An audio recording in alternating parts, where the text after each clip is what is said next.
Hello, আসসালামু আলাইকুম। আশা করি সবাই ভালো আছেন। আলহামদুলিল্লাহ আমিও ভালো আছি। দেশের যে অবস্থা সবাই তা নিয়ে চিন্তা আছে।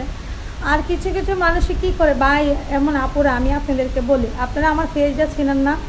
আমি এই যে যদি কারোর সাথে ভিডিও কলে সব খুলে যদি আমি ভিডিও কলে কথা বলি, অবশ্যই আপনারা বুঝতে পারবেন আমার পেজ নিয়ে অলরেডি সব।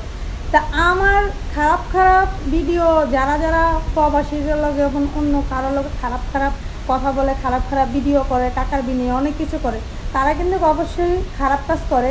ওই খারাপ ভিডিওর মধ্যে আমার ছবিটা এডিট করে বসানো যায়। আচ্ছা আপুরা ভাইয়ারা, আপনারা বলেন, আমি যদি সরাসরি কিছু করতে চাই তাহলে অবশ্যই আমার তো ফেসটা যাবে। আমার ফেস কেন এডিট করে কেন অন্য জায়গায় বসানো হয়, আপনারা তো অবশ্যই জানেন। তো যারা এমন কাজ করতেছেন, আমার মানুষের ভিডিওর মধ্যে আমার ছবিটাকে এডিট করে বসানো হচ্ছে, আমি কিন্তু অবশ্যই তাদের নামে কিন্তু সাইবারে কিন্তু মামলা দিচ্ছি। অলরেডি কিন্তু অনেকের নামে দিয়ে দিচ্ছি। আমি যাদের যাদের কাছে আমার ভিডিও পাবো, যাদের যাদের ফেসবুক আমার লিঙ্ক পাবো, যারা যারা আমার এই ভিডিওগুলো দিব, যাদের কাছে এই ভিডিওগুলো আছে, মানে অন্য মানুষের খারাপ ভিডিওর মধ্যে আমার ছবি এডিট করে বসান, অথচ আমি তাদের নামে মামলা দিচ্ছি।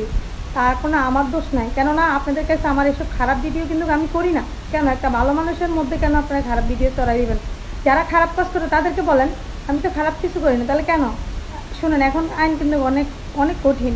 আপনারা যারা এমন কাজ করতেছেন, আমি তাদের নামে ভিডিওগুলা নিয়ে আমার ভিডিও, আমার ছবিতে এডিট করানো, একটা খারাপ ভিডিওর মধ্যে বসানো,